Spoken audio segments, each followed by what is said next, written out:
Continuing right along, trust part two. How do you know that what you get is actually intuition and not just something that your mind cooked up or just something that you wish would happen? How do you know that it's actually true? This is by far probably the most common question that I get.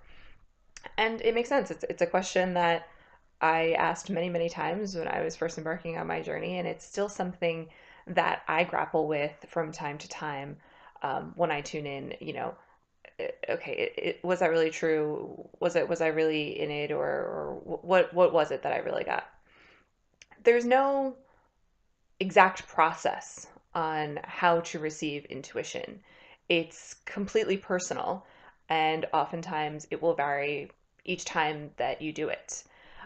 So I've talked a little bit about some of the things in the first video. I talked about a couple of strategies or techniques for, quote, tuning in.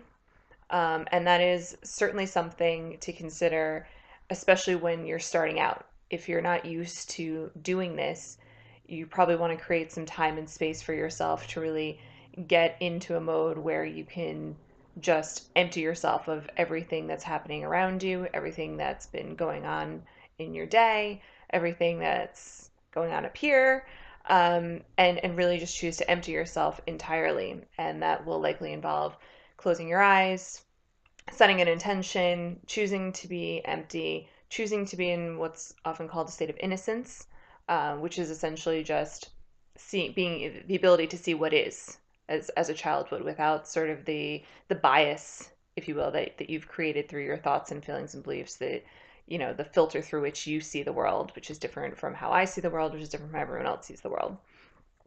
Choosing to be in that state, choosing to be of service to yourself, and choosing to receive wisdom about whatever it is you're seeking. Now, as you get more experienced in this, you may not need to close your eyes all the time. You may be able to just be in a situation live and just kind of get that intuitive hit, or maybe you request it and it comes in. Other times, you may receive intuition even if you're not seeking it, or you're not explicitly carving out that time and space. It's just you're going along your day and you get that feeling of, you know what, I need to get on this subway, or I'm going to take this route, or you know what, let me give so and so a call. They just popped into my mind, and I'm just getting a sense that I should call them. Those are common intuitive hits that happen every day. And if you talk to people, they will concede, yes, that happens. They acknowledge, sometimes you just get those weird feelings. That's intuition. So intuition can happen at any time, in any place, but you can also seek it out, and you can develop your own process for doing that at any time. Equally, when you're doing that, you'll start to learn how you yourself, quote, receive intuition.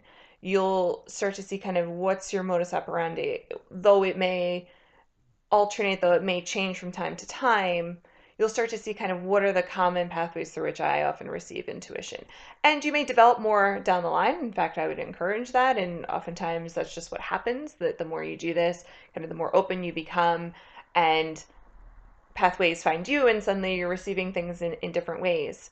Um, for some people, they'll start to notice, I keep seeing the same word or the same phrase or the same message, as I walk to work, and, I see ads on the tube and they're sending me a message, or I'll see repeating numbers, or I'll just get this thought in my head over and over and over again, or I'll hear song lyrics, or there's an infinite number of ways in which you can receive intuition. But my point in saying all this, and the link back to trust, is that the more you do this, the more you'll learn to trust the process. That's not to say it will necessarily get any easier to follow through on what you get, because your ego is always going to be wrestling with that. It's always, your intuition is often going to be confronting you and pushing you beyond your limits. That's kind of the point, right? Because if you live in the comfort of your ego, then that's all you're ever going to do.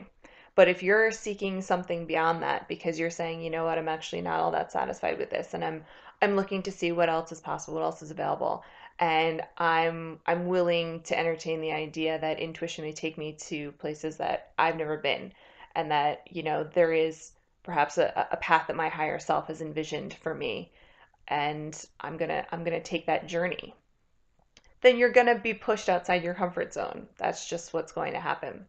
And that's where the trust comes in. But again, the more you do it, the more you'll just be like, this is the journey. You can laugh at it. It's still going to be uncomfortable at times, but you're going to know this is what it is. And you're going to see that magic play out time and time again that I was talking about in the Trust Part 1 video from Monday. And, it just becomes a thing. You just know trust is part of the equation. I'm getting my intuition. I trust it, even if I can't explain it, and I'm moving forward with it. So that's just a little more about trust in terms specifically of how do I trust that what I get is intuition. For those starting out, I would say definitely set an intention and choose to receive the wisdom of your higher self. And once you do that, know that you've opened yourself to that, and what you receive is it. You have to just trust that along the way. And as time goes on, you'll kind of get into your flow, your process of what it means to tune in and what it means to receive intuition, even if you're not actively seeking it in any moment. And you'll recognize it and say, oh, that's intuition. I trust that. I'm going to follow that. So just some additional thoughts, because again, it's very common, it's very human to question what we're receiving and to kind of analyze it and to wonder whether it's really true.